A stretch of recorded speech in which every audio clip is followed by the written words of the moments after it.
Isang test lang yun. 20 seconds.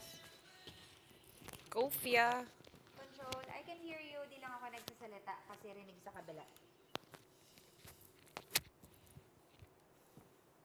Hi, Direk. May sure.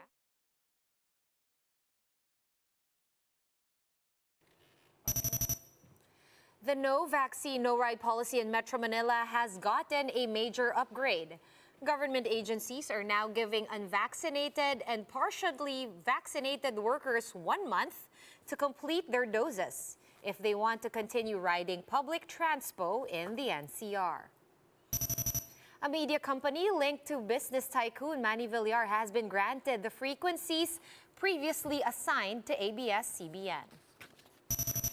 A committee at the lower house recommends the filing of charges against Health Secretary Francisco Duque and former FDA chief Eric Domingo. And the Philippine Olympic Committee upholds its decision to declare PATAFA chief Duque as persona non grata.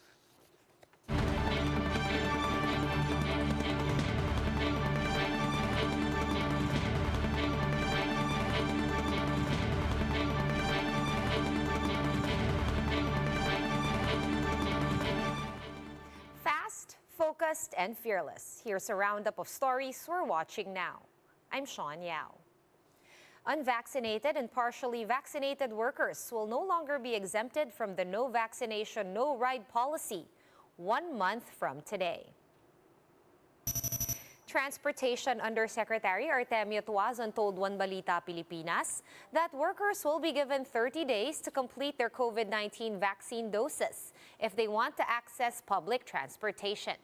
After the 30-day allotment, only fully vaccinated workers will be allowed to use public transportation in and around the NCR.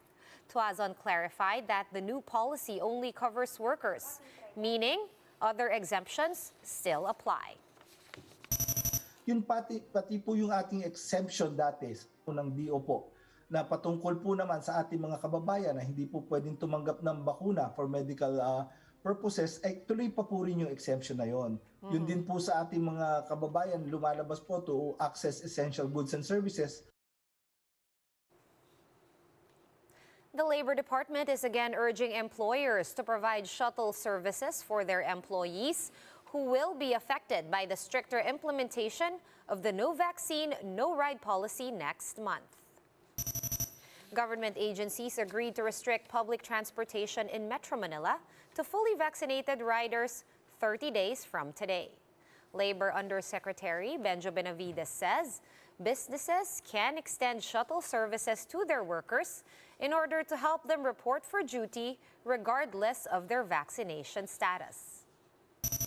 Kung naaalala niyo po nung mga panahong bawal pa yung public transportation, nanawagan po ang pamahalaan, ang kagawaran po sa mga kumpanya na magbigay ng libreng shuttle services sa kanilang mga manggagawa para sila makapasok at makauwi sa kanilang mga tahanan. Tumugon naman po ang mga kumpanya at sa tingin namin ay pwede po ulit itong gawing panawagan ng kagawaran sa mga may-ari ng negosyo. Meanwhile, the Transportation Department denies that the updated policy discriminates against the poor. The department says that the different agencies are still open to reviewing this policy. Ngayon po, doon sa tanong na kung ito po ay discriminatory, sa tingin po namin hindi ito discriminatory kasi po kung talagang iisipin natin, pag sinabi mo pong discriminatory, merong nakakalamang, merong naargabyado. Ngayon naman po, dito sa polisiyang to, ang pinuproteksyonan po nito ay pareho po yung bakunado at hindi bakunado.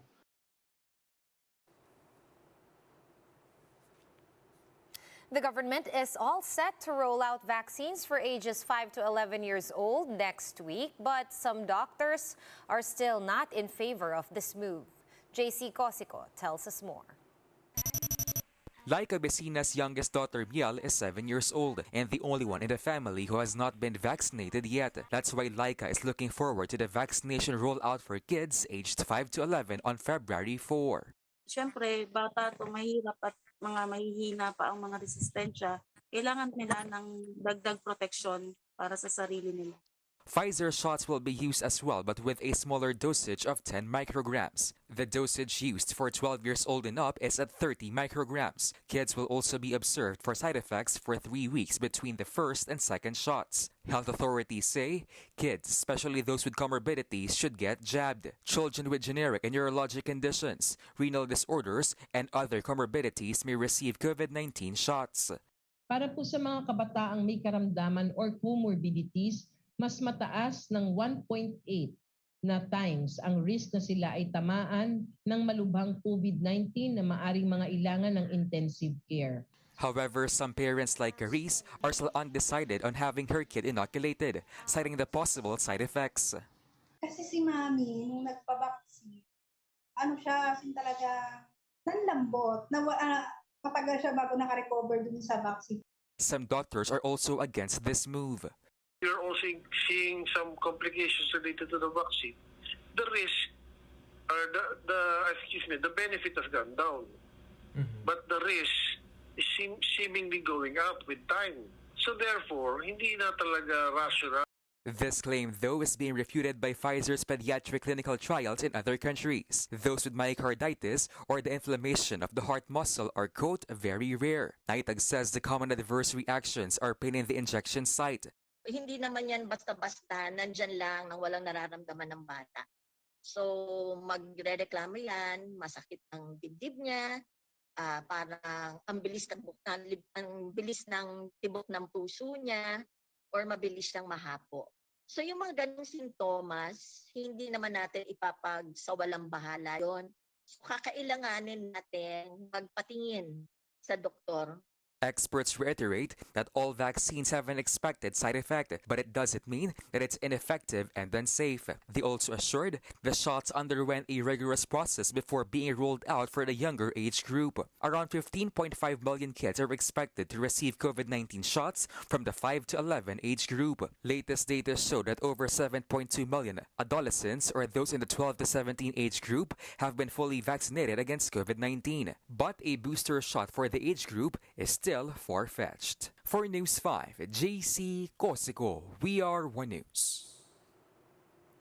One media law expert is questioning the abrupt transfer of ABS-CBN frequencies to a firm linked to the Villar Group, saying this could have implications in this year's elections. Shaila Francisco with the story.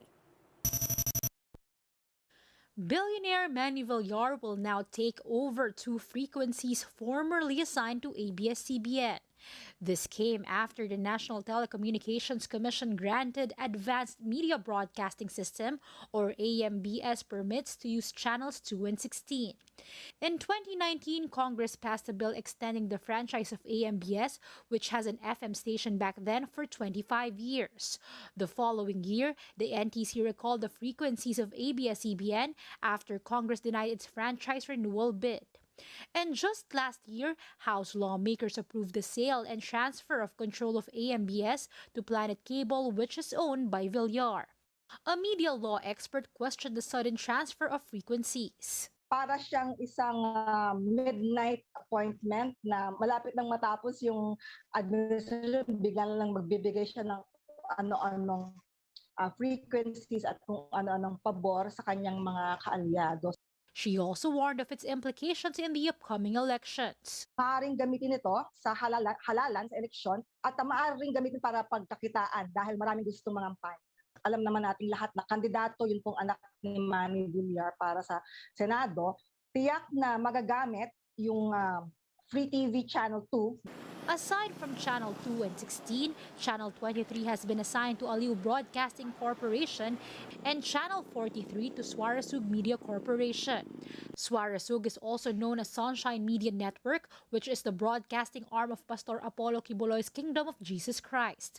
Kibuloy is known ally of President Duterte. For one expert, the NTC seemed to have forgotten to inform the public of the available frequencies. It was just, assigned. So there was no public declaration that these frequencies are available for assignment. But the NTC stressed that the three firms were among the first to apply to operate a digital TV back in 2006 and 2007. The agency added that they have sought guidance from several government agencies, including the Justice Department. It can be noted as well that DPWH Mark Villar's wife, Emeline Aglipay Villar, is an undersecretary at the DOH. The Villar camp has yet to issue a statement on the matter. Shaila Francisco, VR1 News.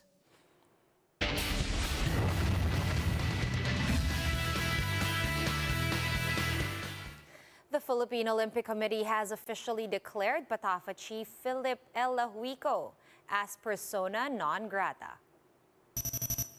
During today's General Assembly, 36 members, including Olympic gold medalist Heidelin Diaz, voted in favor of this. Because of this, Huico will be barred from attending meetings with the POC. PATAFA will instead be represented by its vice president. In a statement, Huico claimed that there was no due process in the declaration. He says that the committee members were not given a chance to review the resolution, declaring him as persona non grata. Let's take a quick look at today's other top stories. The Justice Department has indicted 4 individuals involved in the hacking of some 700 BDO accounts late last year. The DOJ says the 5th suspect is still undergoing investigation. The 4 suspects will be charged for violating the Access Devices Regulation Act and the Cybercrime Prevention Act. One lower house panel recommends the filing of charges against Health Secretary Francisco Duque III and former FDA Chief Eric Domingo. The House Committee on Good Government and Public Accountability said the two were slow to approve applications for COVID-19 medications. And the Octa Research Group says that Metro Manila is now under high-risk classification for COVID-19, which is actually lower from severe outbreak status last week. The 7-day average cases in the NCR have also gone down to almost 6,300 in the past week, from more than 15,000 in the week prior to that. Octa expects Metro Manila to be at moderate risk by next week.